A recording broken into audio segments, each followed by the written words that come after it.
عرب عراق کے ہیں، مشہد مقدس ہے، خم ہے، مدینہ منورہ ہے، مکہ ہے اور سیریا. پورے 13 معصومین کے علاوہ اہل بیت نبوہ مادن و رسالہ کی بھی زیارت اتنی امپورٹنٹ لائف میں ہمیشہ ایک بات کہتا ہوں کہ اف یو کین افورڈ ہر سال جایا کرو. زیارت کو جب جاتے تو تمہاری زندگی بدلتی. سب سے بڑی بات یہ ہوتی کہ تم امام سے مل کے آتے. ہمارے بیک آف اوور مائنڈ یہ رہنا جب بھی زیارت کو جاؤ کہ کوئی پریکٹس نہیں ہے زیارت یا فارمیلٹی نہیں ہے کہ جا رہے آپ آ رہے، کوئی ہالیڈے پہ نہیں جاتے، بلکہ زیارت پہ جا رہے تو تمہاری ملاقات لٹرلی ملاقات. میں نے کچھ باتیں بتائی تھی، لٹرلی ملاقات ہوتی ہے امام سے. اگر میری آنکھوں کے پردے ہٹ جائیں تو میں دیکھوں میرا مولا بیٹھا ہوا ہے. کتنی بڑی بات ہے کہ اگر میں امام سے مل لوں. تو زیارت پہ جانا، اب بچوں کو بھی لے کے جانا، ان کو پتہ، اس لیے کہ دوستو آپ جانتے دنیا میں ملینرز پڑے ہوئے ہیں، بلینرز پڑے ہوئے نہیں جاتے. قسمت میں نہیں ہے نہیں جانا. جب تک وہاں سے انویٹیشن نہیں آیا جاتا بھی نہیں کوئی. جب تک مولا بلاتے نہیں کوئی جاتا بھی نہیں. اور جاؤ تو اپنی زندگی میں ایک چینج لاؤ، زندگی میں ایک بدلاؤ لاؤ. آپ بولیں گے میں کیا بدلاؤ لاؤں، میں کیا چینج لاؤں، میں تو ٹھیک ہوں. یہ ذہن سے نکالو کہ میں ٹھیک ہوں. جو یہ بولتا کہ میں پرفیکٹ ہوں وہ پرفیکٹ کوئی نہیں ہے دنیا میں. آپ کو لائف میں چینج آنا ہے. آپ کو اندازہ نہیں ہے جتنی تمہاری زندگی کے آبسٹیکلز ہے، ہر کی لائف میں کوئی نہ کوئی کہیں نہ کہیں رکاوٹ رہتی. وہ ساری رکاوٹیں دور ہو سکتی. صرف میں آپ کو چھوٹا سا ثواب بتا دوں، پھر میں نجف اشرف میں آ رہا. صرف 5 دن صرف میں نجف اشرف ہی پڑھ لوں، اتنی وہاں زیارات ہے. تھوڑا چھوٹا سا ثواب کہ مثال کے طور پہ آپ کربلا مولا، اللہ ہم جانا نصیب کریں، 40 ہو، عاشورہ ہو، عرفہ ہو، نارمل ڈیز جو مخصوص زیارات ہے. جب آپ جاتے رش اتنا ہے ذریعہ مبارک کے پاس کہ آپ ٹھہر بھی نہیں سکتے. 40 میں ویسی ہوتا ہے، مخصوص تاریخوں میں ہوتا ہے کہ بھری ہوئی روزہ. آپ انٹر ہوئے، میری طرف دیکھو، انٹر ہوئے مولا کے ذریعہ مبارک سامنے، آپ نے سلام کیا، سلام علیکہ یا عبداللہ، اور آپ کو جگہ نہیں ملی، آپ واپس آ گئے. یہ کافی ہے. گئے اور سلام کر کے واپس آئے، باہر نکل گئے. باہر نکلے کیسا؟ روایت میں ہے کہ تم سلام کر کے جیسی باہر آئے اللہ تمہارے اوپر اتنا کرم کرتا جیسے ایک نیو بورن بیبی دنیا میں آتی، کوئی گناہ نہیں ہوتا، ویسے گناہ معاف ہو جاتا. صرف سلام کرنے کا، زیارت کا اتنا بڑا ثواب ہے. مولا حسین ہو یا مولا مشکل کسی کی بھی زیارت. اب میں بات کر رہا تھا کل نجف اشرف کی. نجف اشرف جو نئے لوگ ہیں ان کے لیے، نجف اشرف میں کل کی باتیں ریپیٹ نہیں کر رہا، میں آپ کو بتا رہا. وہاں پہ میرا مولا دفن ہے. اللہ ہم زیارت نصیب کرے مولا کی. امام علی کی زیارت ہے، کسی اور کی زیارت نہیں ہے. ابو الائمہ کی زیارت ہے، 11 اماموں کے بابا کی زیارت ہے، کل ایمان کی زیارت ہے. کیا شاندار میرے مولا کا روزہ ہے. یہ روزہ کب سے؟ جب سے مولا شہید ہوئے اس وقت سے یہ اتنا بڑا روزہ نہیں تھا. 40 ہجری میں امام علی کی شہادت ہے. پبلک میں سامنے گواہی کے علی کی لہت کا اتنا چھپایا گیا تھا، مولا کی لہت کمپلیٹلی چھپا تھا. 600 سال 7ویں امام کے پیریڈ تک. 7th امام کا پیریڈ لگ بھگ 140 ہجری یا 150 ہجری کا ہے، ہارون رشید کا زمانہ. اس وقت تک کسی کو نہیں معلوم تھا کہ نجف اشرف میں میرا مولا دفن ہے. خاندان اہل بیت کی بات نہیں کر رہا میں، معصومین کی بات نہیں کر رہا میں، جنرل پبلک کی بات. صرف خاندان اہل بیت اور چند مولا کے قریبی چاہنے والوں کو معلوم تھا کہ امام علی یہاں دفن ہے.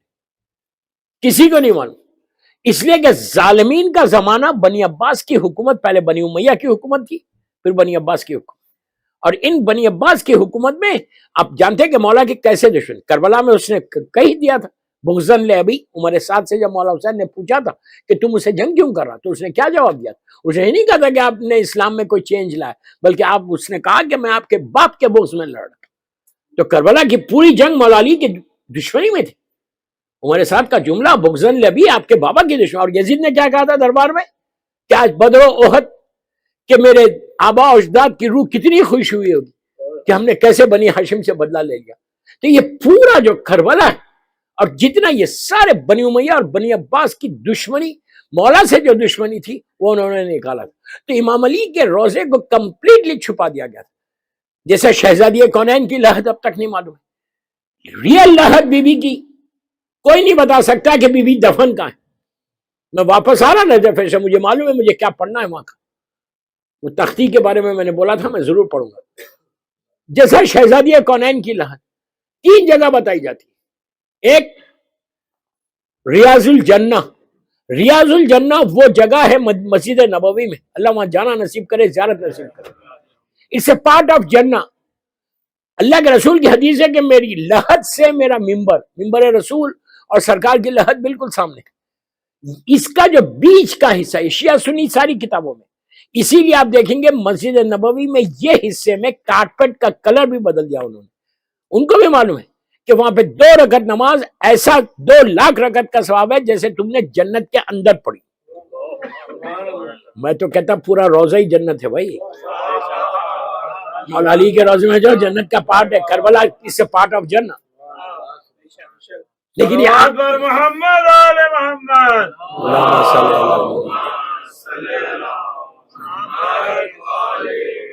میں آپ کو یہ 5 دن میں ہسٹری بتا رہا کہ ہم کو معلوم ہونا کہ جب ہم زیارت پہ جا رہے تو کیا ہے وہاں کی ہسٹری کیا ہے. تو شہزادی کونین کی لہد تو 11 ہجری میں بنی نا, اللہ کے رسول کے فوراً بعد 75 ڈیز یا 90 ڈیز کے اندر وہ بھی چھپائی گئی اور اب تک چھپی ہوئی ہے. رسول کی حدیث ہے کہ یہ جو حصہ ہے یہ جنت کے حصوں میں سے ایک حصہ ہے. ایک روایت میں یہ ہے کہ بی بی کو مولا نے وہاں دفن کیا. ایک روایت یہ ہے کہ اپنے حجرے میں دفن کیا, ان کے روم میں. بی بی کا روم کہاں ہے؟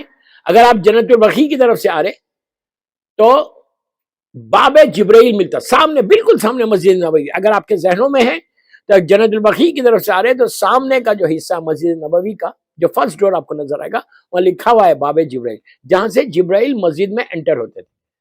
وہاں سے انٹری ہے اور بازو کے دروازے سے ایگزٹ ہے. تو وہاں پہ جیسی آپ باب جبرائیل سے انٹر ہو, چند قدم فیو سٹیپس کے بعد لیفٹ سائڈ کے اوپر ایک پیسیج ہے, وہ بی بی کا گھر تھا. اور سامنے ایک میٹل کا دروازہ بنا ہوا ہے بالکل خبر رسول پہ. جیسے آپ انٹر ہوتے ہیں سامنے دروازہ, یہی وہ دروازہ ہے جو ان ظالموں نے جلایا تھا. یہ بی بی کا حجرہ ہے. تو اب تک وہ حجرہ بند رہتا, وہاں ایک شوٹا کھڑا رہتا. یہ حصے میں ایک روایت میں یہ ہے کہ آپ کو مولا نے اپنے حجرے میں دفن کر دیا دشمنی کی وجہ سے. یہ 2 روایتیں ہو گئی. تیسری روایت جنت البقیع کی ہے. جنت البقیع میں جو روایت ہے وہ مولا حسن سے, کہ مولا حسن نے مولا حسین سے وصیت کی تھی کہ بھائی مجھے میرے نانا کے پہلو میں دفن کرنا, اور اگر نانا کے پہلو میں دفن ہونے نہ دے تو مجھے ماں کے پہلو میں دفن کرنا. اس سے یہ روایت ہے کہ مولا حسن, یہ کنفرم ہے کہ آپ بقیع میں, اس سے یہ روایت ہے کہ آپ کی لحد بی بی کی لحد جنت البقیع میں. جنت البقیع میں کہاں ہے؟ جب آپ انٹر ہوتے جنت البقیع میں, اگر آپ کے ذہنوں میں ہیں تو رائٹ سائڈ کے اوپر معصومین کے قبور ہیں, وہ 4 پتھر ایسے لگے ہوئے, اور وہیں پہ ایک چھوٹی سی وال ہے رائٹ سائڈ کے اوپر, سب کو نظر آتی. وہاں پہ ایک لحد ہے, وہ ہے بی بی کی, وہ بی بی کی خبر مبارک. تو بہرحال میں نے ایک نقشہ آپ کو ہسٹری بتائی کہ کئی معصومین کی لحد چھپی ہوئی تھی. اسی طرح مولا علی کی لحد جو پہلی مرتبہ جو پبلک میں آئی, سامنے آئی. دیکھیں میں بار بار بول رہا کہ اہل بیت کو معلوم ہے, معصومین کو معلوم تھا, جو مولا کے کلوز کمپینینز تھے ہر امام کے, ان کو پتا تھا کہ یہ امام علی کی لحد. اچھا, اس زمانے میں نجف اشرف ایک بیابان جنگل تھا, ڈیزرٹ تھا, ٹوٹل ڈیزرٹ. وہاں پہ میرے مولا کی لحد بھی کیسی تھی؟ ایک مٹی کی قبر تھی. سامنے کا بھائی پہلی مرتبہ پبلکلی کیسے معلوم ہوا؟ ہارون رشید کا زمانہ, انہیں مولا کا زمانہ 40 ہجری, اور یہ 140 یا 100 برس 100 سوا 100 برس کے بعد, جب ہارون وہ ظالم بادشاہ جو ساتویں امام کا قاتل بھی، وہ شکار پہ اپنے پورے ساتھیوں کے ساتھ شکار پہ نکلا تھا، کوئی کام وام تو نہیں رہتا تھا ان کو. یہ ظالم چلا شکار، بہت بڑا ظالم ہے، ساتویں امام کا قاتل شکار پہ چلا. شکار سمجھتے ہیں نا؟ مجھے پتہ نہیں، آپ لوگ سب خاموش ہیں. شکار پہ چلا، اور شکار بھی کیا تھا، یہاں پہ بھی کرتے ہیں آپ لوگ. اچھا، یہاں شکار پہ جو ہے اس کا شکار ہرن کا تھا، ڈیر جس کو بولتے. اس کے شکار پہ ہارون ظالم اپنے ساتھیوں کے ساتھ چلا. بغداد میں تو رہتا تھا، بغداد اسی نے بنایا تھا، وہ اور اس کے باپ نے بنایا تھا بغداد شہر. وہاں سے نجف ہے. اب سنو، چلتے چلتے اس نے اپنے گھوڑے کو ایک ہرن کے پیچھے ڈالا، اور ہرن بھاگتے رہی. اس کو بھی معلوم تھا کہ اس کو کتنا بھگانا ہے. ہارون ظالم کو کتنا دوڑانا ہے اس کو بھی پتا تھا. وہ چلتے ہوئے ایک سٹیج پہ آ کے ہارون کا گھوڑا رک گیا، ڈیزرٹ میں گھوڑا رک گیا، اور دیکھا وہ ہرن ایک ٹیلے، مٹی کا ٹیلا ہے، اس پہ جا کے بیٹھ گئی. 200 میٹر یا 100 میٹر سامنے ہرن بیٹھ، پلیز غور سے سنو، 100 میٹر پہ ہرن بیٹھی ہوئی ہے ٹیلے کے اوپر، اور ادھر ہارون کا گھوڑا اپنے مقام پہ رک گیا، آگے نہیں بڑھا. اس نے کئی گھوڑے بدلے، پریشان ہو گیا کہ چکر کیا ہے. اس نے اپنے جنگلی کتوں کو چھوڑا کہ جاؤ ہرن کو پکڑو. کتے بھی ایک سٹیج پہ آ کے رک گئے، کوئی آگے نہیں بڑھ رہا. اور ہرن اتنے اطمینان کے ساتھ بیٹھی ہوئی تھی، اتنے کانفیڈنس کے ساتھ کہ مجھے یہاں سے کوئی نہیں مارے گا. دوستو، اس یقین کو پیدا کرو. جانور اور انسان میں عقل کا فرق ہے، صرف عقل کا فرق ہے. اور ہرن کو اتنا یقین کہ اگر میں علی کی پناہ میں آ جاؤں، آپ سمجھ رہے میری بات، ان کی پناہ میں آ جاؤں گی تو میں بچ جاؤں گی. اس نے ہر وجہ سے کوشش کی. پھر لوگوں کو بلوا کے کہا کہ یہ کیا ہے. ان لوگوں نے کہا ہم نے سنا ہے اپنے باپ دادا سے کہ یہ علی ابن ابی طالب کی خبر ہے. اس وقت پبلکلی سامنے مولا کا لحد بنایا نہیں اس نے کچھ بھی، لیکن پبلکلی جو سامنے آئی یہ وہ تھا. اس میں پورا میسج کیا تھا کہ یقین علی کی ذات پہ پیدا کرو. صرف بولنے سے نہیں ہوتا کہ میں امام سے بہت محبت کرتا ہوں، اپنی زندگیوں میں یقین کو لاؤ. یقین لاؤ گے نا، دیکھیے میں رات بھر سجدے کروں اور یقینی نہ ہو تو فائدہ کیا ہو سجدے سے؟ کیا فائدہ ہو؟ اگر یقین آ جائے، رات بھر میں بولتا سو جاؤ 2 سجدے یقین کے کر لو. پھر دیکھو یقین آ جائے نا تو دیوار کے پیچھے کیا ہے بولو گے. یہ محبت علی. تو پہلی مرتبہ مولا کی لہد آئی. کل جہاں بات پہنچی تھی میں وہیں پہ لے کے جا رہا ہوں کہ مولا کی لہد جو گریو ہے، آج ایک سائڈ پہ جناب نبی آدم ہے، ایک سائڈ پہ جناب نوح. میں نے کل اس کی ڈیٹیل بتائی. مولا کی گریو تیار ہوئی، اس کو تیار کرنے والے جناب نوح نبی ہے. نوح نبی کا زمانہ اور امام علی کا زمانے میں لگ بھگ 18,000 سال کا فرق ہے، 18,000 ایئرس. تو مولا کی یہ گریو جو تیار ہوئی وہ 18,000 ایئرس پہلے تیار ہوئی. آپ بولیں گے جب تیار ہوئی تو کیا ہو رہا تھا؟ کچھ نہیں ہو رہا تھا، اوپر پتھر تھے، زمین تھی. مولا علی کی وصیت امام حسن سے کہ بیٹا اس اسپاٹ پہ جانا، پتھر کو ہٹانا تو میری لہد تیار ہوگی، مجھے وہاں دفن کر دینا. مولا حسن کو تو معلوم ہے سب، لیکن میں آپ کے جنرل بات کر رہا ہوں. ہوا کیا؟ تابوت آیا، مولا کا تابوت مولا کے گھر سے، کوفے سے نجف اشرف آیا، اتنی دور. آنے کے بعد جب پتھر ہٹایا گیا تو مولا کی گریف تیار تھی. مولا کو لٹایا، لیکن وہاں پہ ایک چھوٹی سی پلیٹ لگی ہوئی تھی. یہ قصص الانبیاء میں بھی ہے، تاریخ اسلام میں بھی ہے، حیات القلوب میں بھی یہ واقعہ جو میں پڑھا وہاں پہ 1 منٹ کا واقعہ. وہاں پہ ایک چھوٹی سی پلیٹ عربی زبان میں نہیں تھی. اچھا اس زمانے میں مولا کے زمانے میں عربی زبان ہے. یہ زبان ہیبرو زبان جو نبی آدم کے زمانے سے چلتی ہوئی آئی، یہ وہ زبان نہیں. نوح کے زبان میں جو لینگویج تھی وہ لینگویج میں لکھا ہوا. نو نبی نے اس کو لکھا. کیا لکھا اب سنو. لکھا ہوا تھا کہ یہ لحد، یہ گریو، پلیز غور سے سنو، یہ لحد، یہ قبر نبی نو نے طوفان نو سے 500 سال پہلے بنائی.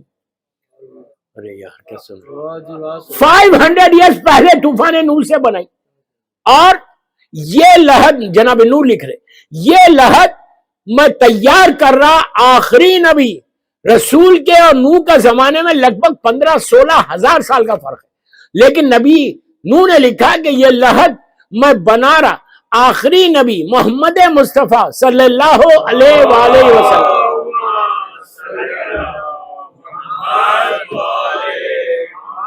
محمد مصطفیٰ کا جو وارث ہے، جانشین ہے، جو سکسیسر علی ابن ابو طالب کی ہے. کیا سنا یار آپ نے؟ نو نبی نے لکھا علی ابن ابو طالب. کافر کا نام نبی نہیں لکھتے.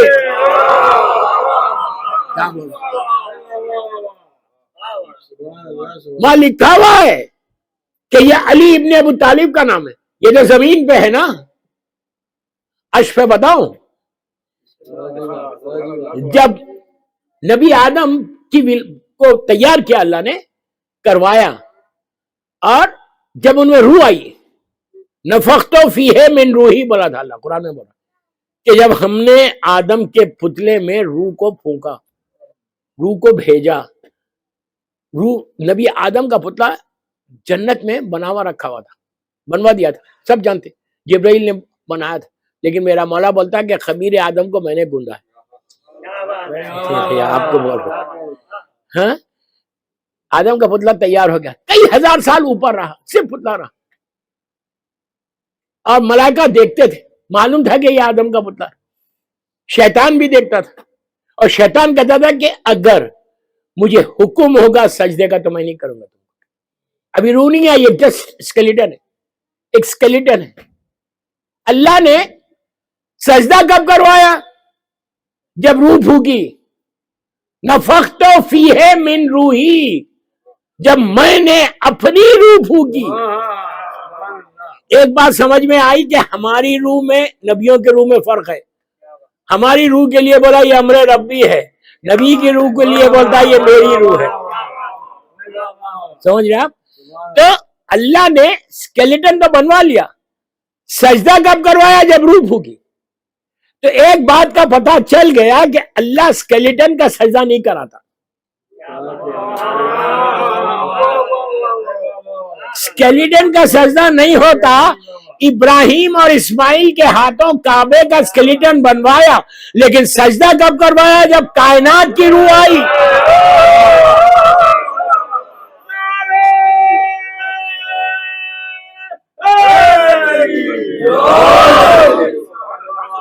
جب کائنات کی روح 13 رجب کو آئی تو اس کے بعد سجدے کا حکم آیا.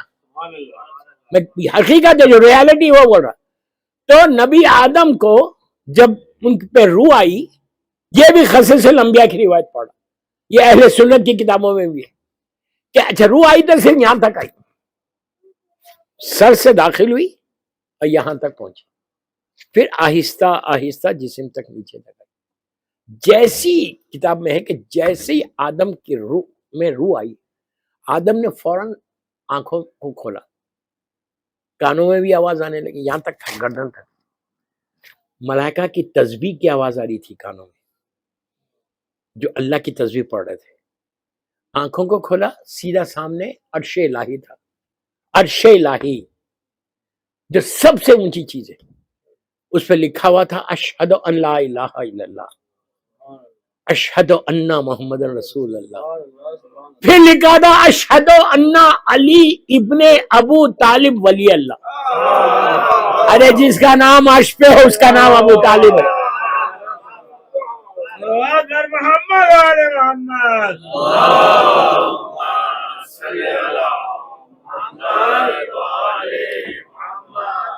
آواز بلند علیہ الصلوات. اللہم صلی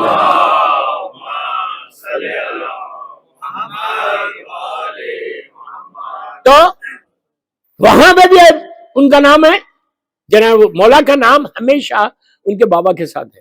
جس کا باپ ایسا ہو تو کوئی بھی لکھتا بھی ہے نہیں. پراؤڈلی میں کہتا ہوں میں اس باپ کا بیٹا ہوں, ورنہ تو کوئی بھی نہیں کہتا. anyhow, تو یہ مولا کی لہر تیار ہوئی, جناب نوح نے تیار کی, اور طوفان نوح سے 500 سال پہلے مولا کو وہاں دفن کیا. اللہ ہم کو زیارت نصیب کرے. آج امام علی کا روزہ بہت شاندار ہے ماشاءاللہ. آپ لوگوں کے ذہنوں میں گولڈن ٹوم ہے, اور علی کے روزے میں 2 میناریں ہیں, ایک رائٹ پہ ہے ایک لیفٹ پہ, 2 میناریں ہیں, اور بیچ میں مولا ہے. آپ کو پتا ہے کہ فرسٹ مینارے کے نیچے کون ہے اور سیکنڈ مینارے کے نیچے کون ہے؟ معلوم ہے؟ اتنا قریب تھا جیسے یازا خانہ ہے, اور یہاں پہ اتنی دور, فیو سٹیپس کے اوپر امام علی کی لہر سے. کوئی علی کے زمانے کا شیعہ نہیں ہے. سلمان مدائن میں, میسم کوفے میں, سب جانتے. کمیل نجف اشرف کے دوسری سائڈ پہ, عمار سیریا میں, ابوذر ربضہ میں, سارے جو امام علی کے زمانے کے کلوز کمپینینز تھے سب دور دور ہے, ہزاروں میل دور ہے. یہاں کون ہے؟ پلیز غور سے سنو, میں نے کیوں یہ ہسٹری معلوم ہونا. زیارت پہ آنکھ بند کر کے مت جاؤ, جب زیارت پہ جاؤ تو ان چیزوں کو دیکھو اور سوچو کہ علی نے ان کو اتنے قریب کیوں رکھا. کیا سوچ رہے ہیں؟ کیوں رکھا؟ ہم کیوں نہیں؟ آپ بھی جا سکتے. سڈنی میں آپ ہے نا, ایسے بنو علی والے کہ تم کہیں مرو امام علی اپنے پاس بلا لے. یہ یاد رکھ. کیوں؟ یہ میں نے اس سے پہلے بھی بولا تھا کہ ایک چیز یاد رکھو, حکومت کے زور پہ اگر کوئی دفن ہو جائے تو رہتا ویتا نہیں ہے. یہاں سمجھے آپ, پیسے کے زور پہ, حکومت کے زور پہ, طاقت کے زور پہ. اب صدام جس کو چاہے لا کے دفن کر سکتا تھا. آج جو حکمران ہے وہاں مدینے کے, جس کو چاہے دفن کرے رسول کے بعد, کون روک سکتا؟ طاقت ہے ان کی, حکومت ہے ان کی. تو اگر کوئی آپ سے پوچھے بھی کہ وہ تو اچھے تھے اس لیے بازو آ گئے, آئے نہیں, زبردستی لٹایا گیا.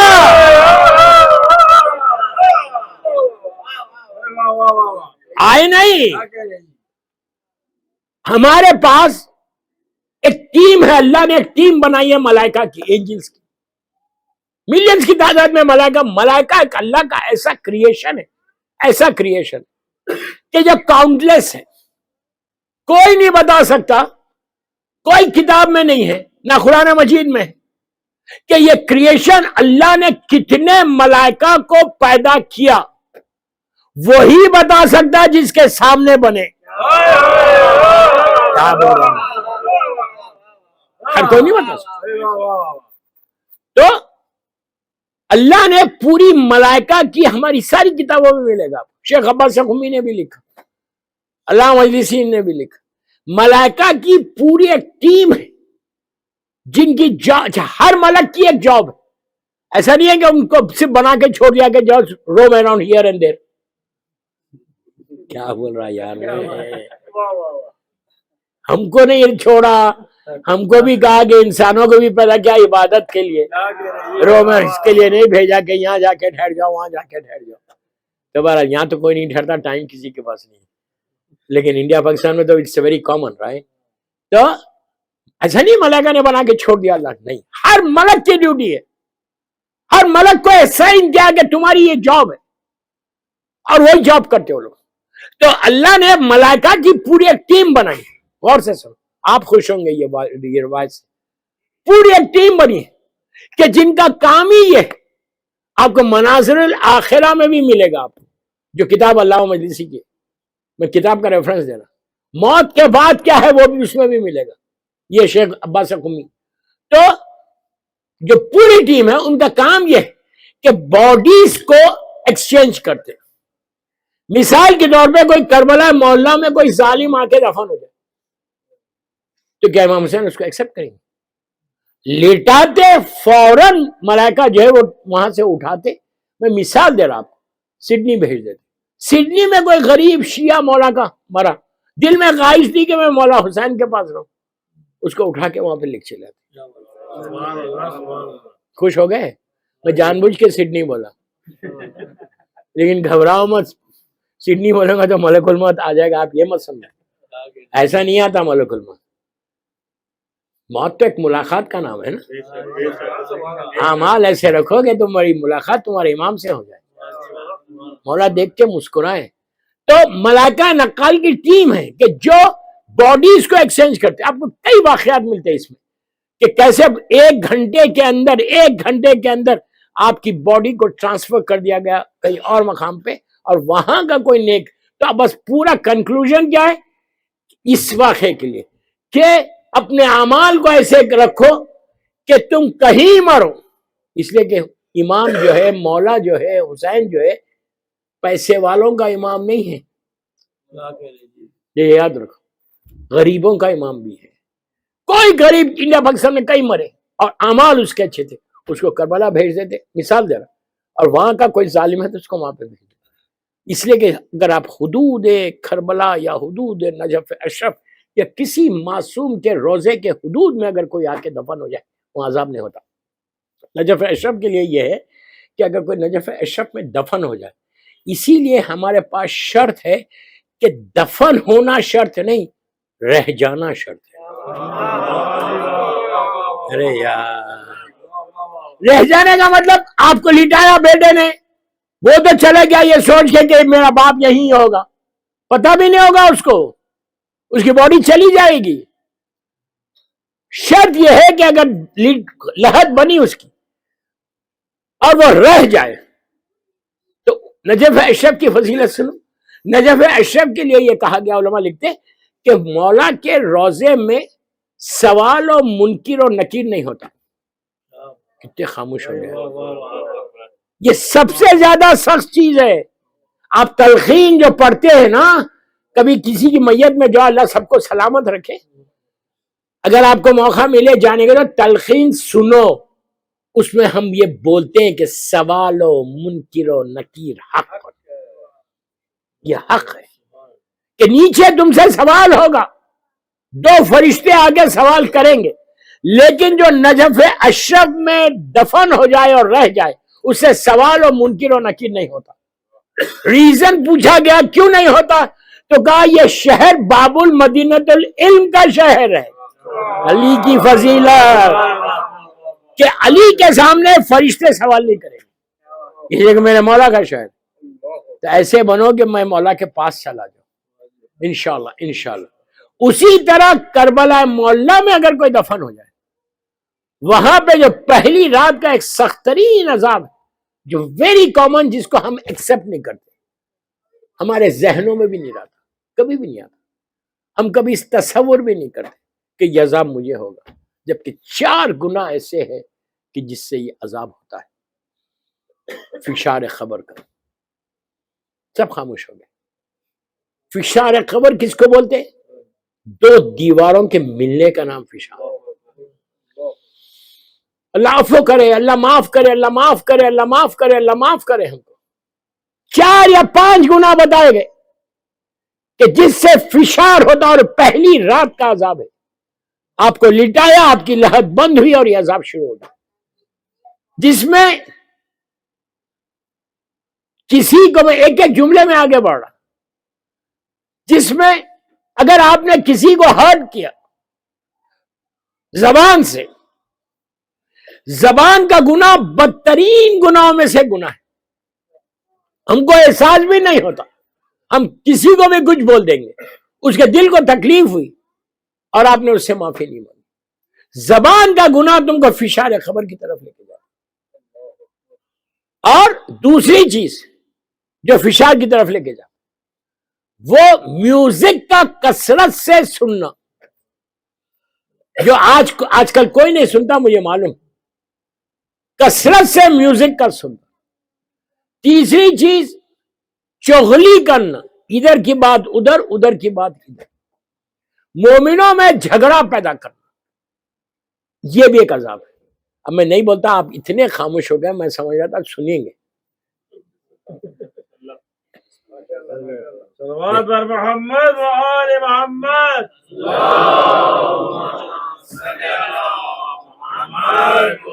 دوستو یاد رکھو مجلس میں آپ آ رہے ہیں یہاں پہ، ماشاءاللہ اتنا بڑا مجمع آ رہا، روز آ رہا، عورت مرد سب آ رہے، آپ فرش اعضاء پہ آ رہے، جب سے گھر سے چلے نا، مجلس میں آئے، مجلس سنی، ماتم کیا، نیاز چکی، گھر گئے تک 2 گھنٹے لگ رہے، مثال کے طور پہ وہ 2 گھنٹے تمہاری نیکی میں لکھے جا رہے، تمہارے گناہ معاف ہو رہے، تمہارے اعمال نامے میں اضافہ ہو رہا، تمہاری نیکیاں بڑھ رہی، جو ثواب ملنے کا ہے وہ تو مل رہا، لیکن مقصد مجلس کیا ہے پتہ ہے؟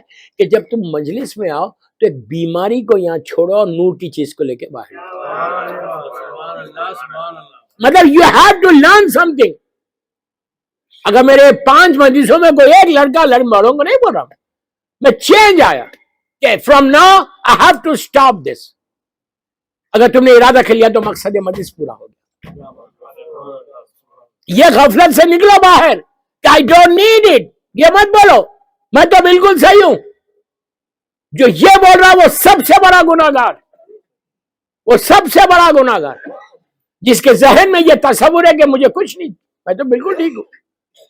شیطان آنکھ کے ذہن پہ ڈالتا یہ بات کہ تم کو چینج ہونے کی کیا ضرورت ہے، تم تو بالکل صحیح ہو.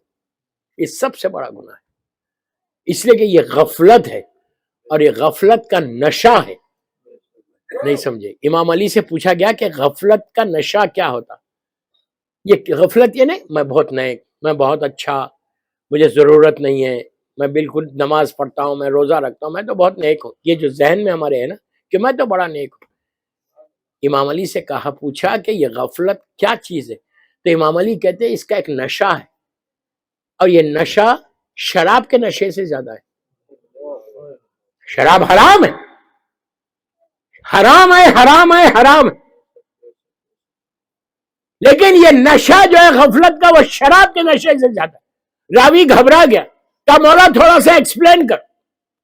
علی نے کہا کہ غور سے سنو، علی نے کہا کہ شراب کا نشہ 6 گھنٹے 8 گھنٹے 10 گھنٹے میں ٹوٹ جاتا ہے. ٹوٹتا ہے.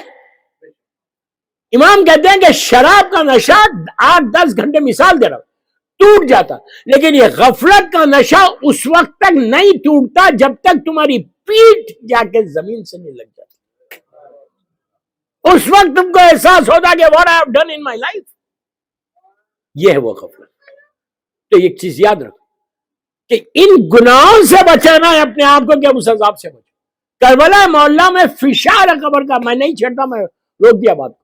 فشار کا عذاب نہیں ہوتا، اس لیے نہیں ہوتا کہ وہاں کی ساری جو لہد ہے لوگوں کی، شہدائے کربلا کی، وہ پامال ہے، تو اللہ زمین کو حرکت نہیں دیتا. یہ کربلا کی فضیلتوں میں سے ایک فضیلت.